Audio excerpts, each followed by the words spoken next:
बख्त नसर नामी एक बादशाह इब्तदाई तौर पर नहायत ही नेक बख्त और सच्चा इंसान था। वो हज़रत ज़करिया अलैहिस्सलाम की मुकम्मल इताअत करता था और उनका बेहद एहतराम करता था। इत्तफाक से एक दिन उसने एक औरत से निकाह किया जिसकी पहली शादी से एक बेटी थी। वो बेटी नहायत ही हसीन व जमील और दिलकश थी। जब वो जवानी के दहलीज पर पहुंची तो बादशाह उसकी खूबसूरती पर फरिश्ता हो गया और दीवाना बन बैठा। बादशाह ने उस लड़की की माँ को निकाह का पैगाम भेजा। औरत बज़ाहिर तो बहुत खुश हुई, लेकिन उसके दिल में यह खौफ बैठ गया कि बादशाह तो अल्लाह के नबी का पैरोकार है और ये निकाह शरीयत के खिलाफ है, वो इसकी इजाज़त कैसे देगा। चुनाचे औरत ने चालाकी से कहा, आप ये निकाह नहीं कर सकते। बादशाह ने पूछा, क्यों? तुम जो महर मांगोगी मैं देने को तैयार हूँ।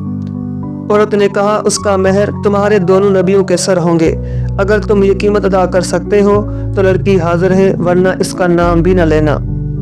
बादशाह ने कहा, ये दोनों नबी तो हमारे दुश्मन नहीं बल्कि हमारे खैर ख्वाह और दुआ करने वाले हैं। इन्हें बेगुनाह कत्ल करना बड़ा जुल्म है। तुम मुझसे कोई और चीज़ मांगो, मैं वो ज़रूर दूंगा। लेकिन औरत बज़िद रही, उसके सिवा कोई महर कबूल नहीं। बादशाह अपनी नफसानी ख्वाहिश के गुलाम बन गया और फौज को हुक्म दे दिया कि दोनों नबियों को कत्ल कर दो। हुक्म के मुताबिक फौज ने सबसे पहले हज़रत यहया अलैहिस्सलाम को बैतुल मुक़द्दस में शहीद कर दिया। हज़रत ज़करिया अलैहिस्सलाम ये मंजर देखकर जंगल की तरफ भाग गए। फौज उनके पीछे गई। शैतान ने फौज को रास्ता दिखाया। हज़रत ज़करिया अलैहिस्सलाम एक दरख्त से दुआ करते हैं, मुझे अपनी पनाह में ले लो। दरख्त फट जाता है और वो इसमें समा जाते हैं, लेकिन उनके कपड़े का एक कोना बाहर रह जाता है। फौज को हैरत होती है कि वो कहाँ गए। शैतान ने इशारा किया कि वो इसी दरख्त के अंदर है और यह कपड़ा उसकी निशानी है। शैतान ने आरा से चीरने का तरीका बताया। जब दरख्त को चीरना शुरू किया गया और आरा हज़रत ज़करिया अलैहिस्सलाम के सर तक पहुंचा तो उन्होंने हल्की सी आह भरी। इसी वक्त अल्लाह ताला की तरफ से हुक्म आया, अगर तू आवाज़ निकालेगा तो नबुव्वत से निकाल दिया जाएगा। तूने हमारे सिवा औरों से मदद क्यों मांगी? अगर तू हमसे दुआ करता तो क्या हम तुझे पनाह न देते? अब खामोशी से इस सज़ा को बर्दाश्त कर। फिर आरा सर से पाँव तक चला दिया गया और हज़रत ज़करिया अलैहिस्सलाम शहीद हो गए, लेकिन उन्होंने एक आवाज़ तक न निकाली। जब दोनों नबियों को इस बेरहमी से शहीद कर दिया गया तो अल्लाह का गज़ब नाज़िल हुआ। दिन रात में बदल गया।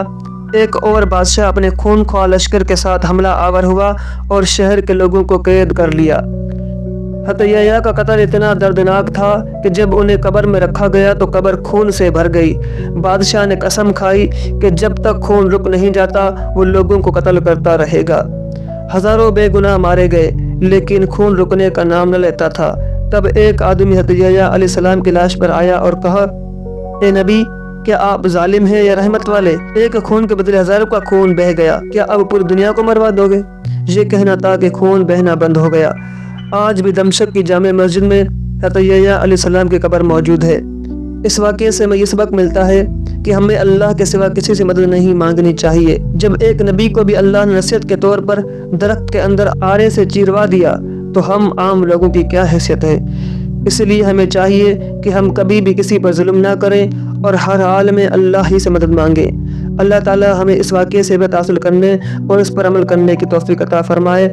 आमीन या रब्बल आलमीन।